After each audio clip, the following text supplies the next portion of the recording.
I'm stood the test of time. I'm passionate. I'm hungry, and I'm still here ready to fight my heart out. So, what a jolly lad he is, you know? Just a bubbly guy. Bubbly guy. Gotta love him, bro. Gotta love him, but he's gonna fucking die.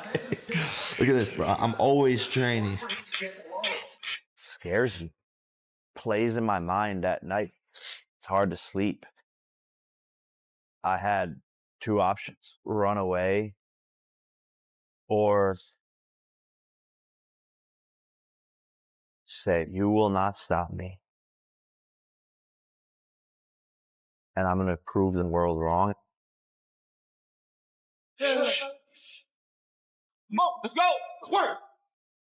People get these opportunities and to live this life, and I feel guided by God through this camp and through this process and making this decision to fight a very, very difficult challenge. God has removed, the fear that would normally be there. So I feel good, and I'm excited for fight week. On the final day of training camp, Jake Paul powers through one last tough workout, approaching it with the same focus as every session before it. The gym is still buzzing with intensity. Gloves crack against pads, footwork stays sharp, and coaches stay vocal knowing nothing can be overlooked. Every repetition has purpose, every small correction matters. With Anthony Joshua looming ahead, this session isn't about easing off. It's about locking in focus, maintaining sharpness, and carrying that momentum straight into fight night. People think when I say crazy things like fighting Canelo or Bud or Joshua. So I think he was actually surprised to get the deal done. Good push off. Bang, bang, bang, bang, halfway. He showed you every punch he had in 5 seconds. Nothing else.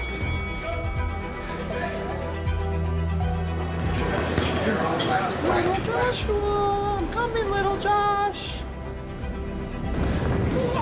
I mean, this is partially too late to tell you, but your ability to move on the outside is going to be a major help to you in this fight. Your ability to move on the outside, okay? Jake Paul, who has spent most of his boxing career competing around the cruiserweight limit near 200 pounds and dominating carefully, managed exhibition bouts, is now entering completely unfamiliar ground. Taking on Anthony Joshua, an Olympic gold medalist and proven heavyweight powerhouse, is a dramatic leap in both size and competition level. This matchup is more than a step up. It's a serious examination of whether Paul can handle world-class power, experience, and tactical intelligence under the unforgiving standards of professional heavyweight boxing. The first week of sparring, I had to get comfortable in there and let things slow down and feel the power out and get the confidence to slip, catch, move, let them hit me to the body, to be able to return shots, all of that. The world is going to change. People aren't going to believe what they see.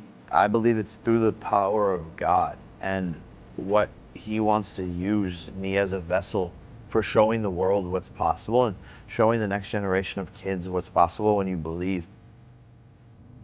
I always get so calm, and that's something that took time to develop, but in the biggest moments, I'm actually the most calm, but that's just how my mind and body works. Under the intense heat of Puerto Rico, Jake Paul grinds through another punishing training session as his preparation for Anthony Joshua reaches its toughest phase. To simulate the size and force of a former heavyweight world champion, Paul has been sparring with elite big men like Lawrence Okolie and Jared Anderson. His camp is tightly structured, built around clean technique, sharp footwork, and demanding endurance work, blending classic boxing fundamentals with conditioning designed for heavyweight pressure. The physical cost of this camp is obvious. Visible bruises and a recent black eye from hard sparring reflect just how unforgiving the sessions have become. This isn't a light build-up, it's a full-scale test. Earlier in camp, Paul surprised many by bringing in Shakur Stevenson, the world-class lightweight champion, to sharpen his speed, timing, and ring awareness. The move signaled a serious commitment to growth, and Stevenson later acknowledged Paul's discipline and focus, suggesting critics may be underestimating his dedication. Guiding this camp is Theo Third Chambers, a coach connected to the legendary Kronk Gym, known for producing fighters with solid fundamentals, toughness, and grit. Together, the team is pushing Paul beyond anything he has faced before, preparing him not just for a fight, but for the reality of sharing the ring with Anthony Joshua. Joshua has all of the world looking at him thinking you should walk him over. If it gets 2 rounds, 3 rounds inside, I think Joshua loses. I'm on my prime, I'm feeling like Steph. This camp has been very difficult, very taxing on the body, but I'm here to challenge myself and to see what I'm capable of and prepare myself for the toughest battle yet. Get in there. There you go. We were preparing for Gervonta Davis, who's around 5'6", explosive, powerful fighter. Champion of the world, Gervonta. I like that. We were able to get a hold of some really, really good guys. Like Shakur Stevenson. We got blasted by Stevenson again as he ruffles target. Montana Love. Oh boy, caught him again. Hey, what's up, guys? What up? We go from streamlining the training from fast, quick, multiple reps, endurance, and cutting weight to multiple weight classes up to fight one of the biggest, strongest, scariest men that are out there. So the training changed tremendously. Homework, when you're tired, you have to do the work. And that's the same thing I be telling you. It starts right then. Wait, go. Adjustments was to get you through in a space where you're going to be tired and still execute. This is where you have to be comfortable at.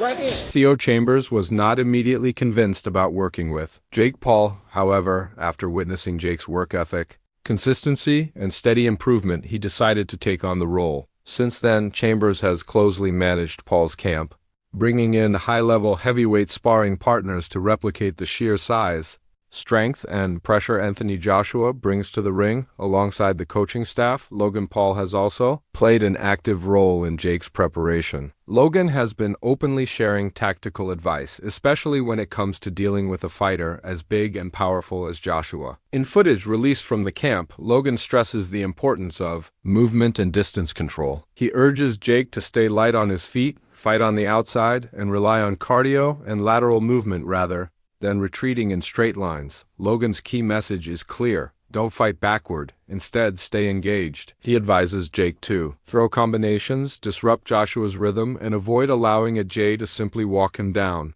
According to Logan, while Joshua will look to apply constant pressure, staying mobile, active, and offensive gives Jake his best chance to compete on fight night. My number one piece of advice, I would avoid fighting going backwards. He's gonna pressure you. He's gonna walk you down because he's a big guy and he can do that. And if you're throwing punches while going backwards, I don't think that's where you thrive. You already do this, but you gotta make sure to do it this fight. AJ struggles when people fight back, when they really fight back. I need you on his fucking ass. On his fucking ass. You're throwing punches right back. If you fucking fight, bro, combos, not 2, 3 punches, 4, 5, 6 punches off his combo, I think he's gonna be surprised at the dog in you. That's my advice. I got all that. Oh, fuck yeah. Yeah. It's actually You ever sick. seen someone type a paragraph without looking? No, that was actually... Yeah. It's perfect.